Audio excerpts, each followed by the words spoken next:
Hi friends, welcome back to my channel. നമുക്ക് ഇന്നൊരു നാരങ്ങ അച്ചാർ ഉണ്ടാക്കുന്നത് എങ്ങനെയാണെന്ന് നോക്കാം.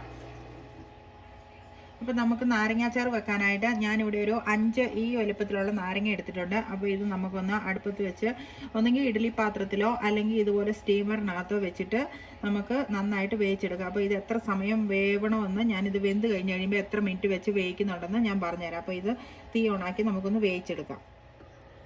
അപ്പം ഞാൻ പുഴുങ്ങാൻ വെച്ച നാരങ്ങ ഇവിടെ പുഴുങ്ങി എടുത്തിട്ടുണ്ട്.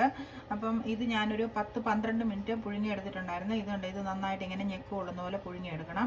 ഇതൊരു 5 നാരങ്ങയുണ്ട്. അപ്പോൾ 5 നാരങ്ങയുടെ അളവിനുള്ള ഇഞ്ചിയുടെയും വെളുത്തുള്ളിയുടെ ഒക്കെ അളവാണ് ഞാൻ പറയുന്നത്. അപ്പോൾ ഇതിനെ നമുക്ക് ചെറിയ പീസായിട്ട് ഒന്ന് മുറിച്ചെടുക്കാം. ഇനി അപ്പോൾ നമുക്ക് നാരങ്ങാച്ചാർ വെക്കാനായിട്ട് ഒരു പാൻ അടുപ്പത്ത് വെച്ച് നമുക്ക് അതിൽ ആവശ്യത്തിന് എണ്ണ ഒഴിച്ചു കൊടുക്കാം. ഞാനൊരു 3 ടേബിൾ സ്പൂൺ എണ്ണ ഒഴിച്ചു കൊടുക്കുന്നുണ്ട്. ഇത് നല്ലെണ്ണയാണെങ്കിൽ ഏറ്റവും നല്ലതാണ്. ഇത് ഞാനിപ്പോൾ ഒഴിച്ചു കൊടുത്തിരിക്കുന്നത് വെജിറ്റബിൾ ഓയിലാണ്. നല്ലെണ്ണ ഒഴിച്ച് വെക്കുന്നതായിരിക്കും അച്ചാറിടുമ്പോൾ ഏറ്റവും നല്ലതായിട്ട് വരുന്നത്. അപ്പോൾ എണ്ണ ചൂടായിട്ടുണ്ട്. ഇതിനകത്തോട്ട് നമുക്കൊരു 1 ടീസ്പൂൺ കടുകിട്ട് പൊട്ടിച്ചെടുക്കാം. അപ്പോൾ കടുക് പൊട്ടി വന്നപ്പോഴത്തേക്കും നമുക്ക് അതിനകത്തോട്ടൊരു 1/2 ടീസ്പൂൺ ഉലുവ ഇട്ട് കൊടുക്കാം.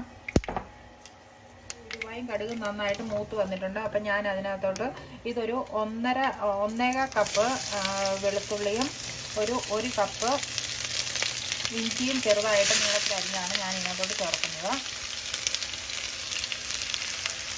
നമ്മുടെ ആവശ്യത്തിന് കറിവേപ്പിലയും കൂടെ ഇട്ട് നമുക്ക് നന്നായിട്ട് മൂപ്പിച്ചെടുക്കാം. അപ്പോൾ നമ്മുടെ ഇഞ്ചിയും വെളുത്തുള്ളിയും കറിവേപ്പിലയും അതെല്ലാം നന്നായിട്ട് മൂത്ത് വന്നിട്ടുണ്ട്. ഇനി നമുക്ക് അതിനകത്തോട്ട് മസാലകളൊക്കെ ഇട്ട് കൊടുക്കാം. അപ്പോൾ ഇതിനകത്തോട്ട് ഞാൻ മസാലകൾ ഇട്ട് കൊടുക്കാൻ പോകണം. അതിന് മുമ്പായിട്ട് നമ്മൾ ഇതെല്ലാം മൂത്ത് കഴിയുമ്പോൾ തീ ഓഫ് ചെയ്തിട്ട് അടുപ്പത്തു നിന്ന് ചെറുതായിട്ട് മാറ്റി വെക്കുന്നത് നല്ലതായിരിക്കും. അല്ലെങ്കിൽ പെട്ടെന്ന് കരിഞ്ഞു പോകാനായിട്ട് ഉള്ള ചാൻസ് ഉണ്ട്. അപ്പം ഞാൻ ഇതിനകത്തോട്ട് ആവശ്യത്തിന് മഞ്ഞൾപ്പൊടി ഇട്ട് കൊടുത്ത് നന്നായിട്ട് മൂപ്പിച്ചെടുക്കാം. അപ്പം ഞാനൊരു ഒരു ടേബിൾ സ്പൂൺ മഞ്ഞൾപ്പൊടി അതിനകത്തോട്ട് ഇടുന്നുണ്ട്. എന്നിട്ട് നമുക്ക് നന്നായിട്ടൊന്ന് മഞ്ഞൾപ്പൊടി ഒന്ന് മൂത്ത് വരട്ടെ.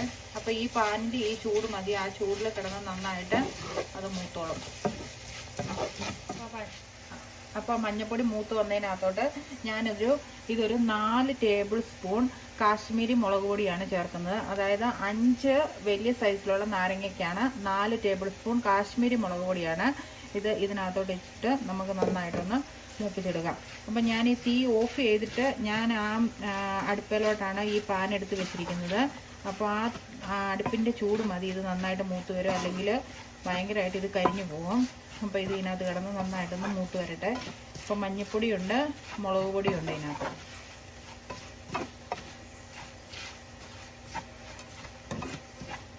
അപ്പം അതിനകത്തോട്ട് ഞാനൊരു 3/4 ടീസ്പൂൺ കായപ്പൊടിയും കൂടെ ചേർക്കുന്നുണ്ട്. എന്നിട്ട് അതും കൂടെ നമുക്ക് നന്നായിട്ടൊന്ന് മൂപ്പിച്ചെടുക്കാം. ഇനി ആ മസാലയ്ക്കകത്തോട്ട് നമുക്ക് ഈ അരിഞ്ഞു വെച്ചിരിക്കുന്ന നാരങ്ങ ഈ വെള്ളത്തോട് കൂടി നമുക്ക് ആ നാരങ്ങ അതിനകത്ത് ഇട്ട് കൊടുത്ത് നന്നായിട്ട് ഇളക്കി എടുക്കാം. ഇനി ഉപ്പും കൂടെ ഇതിനകത്ത് ചേർത്ത് കൊടുക്കാനുണ്ട്. നമുക്ക് ഇതിനകത്തോട്ട് ആവശ്യത്തിനുള്ള ഉപ്പും കൂടെ ഇനി ചേർത്ത് കൊടുക്കാം.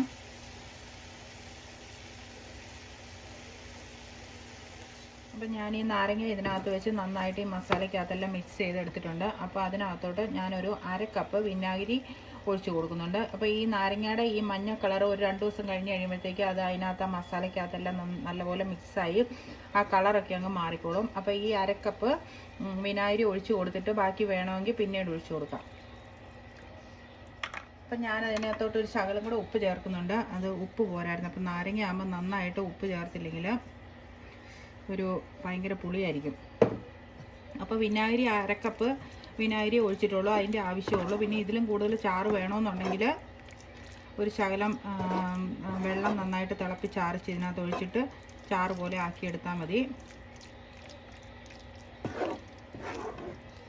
പിന്നെ ഞാൻ അതിനകത്ത് ലാസ്റ്റായിട്ട് ഒരു 1/4 ടീസ്പൂൺ കായപ്പൊടിയും കൂടെ അതിൻ്റെ മേളിലോട്ട് ഇട്ട് കൊടുക്കുന്നുണ്ട്. ഒരു 1/4 ടീസ്പൂണേ ഉള്ളൂ അതിനകത്ത് കായപ്പൊടി. നമുക്ക് നന്നായിട്ട് ഒന്നും കൂടെ മിക്സ് ചെയ്തെടുത്ത് ഇത്രയും പണിയേ ഉള്ളൂ.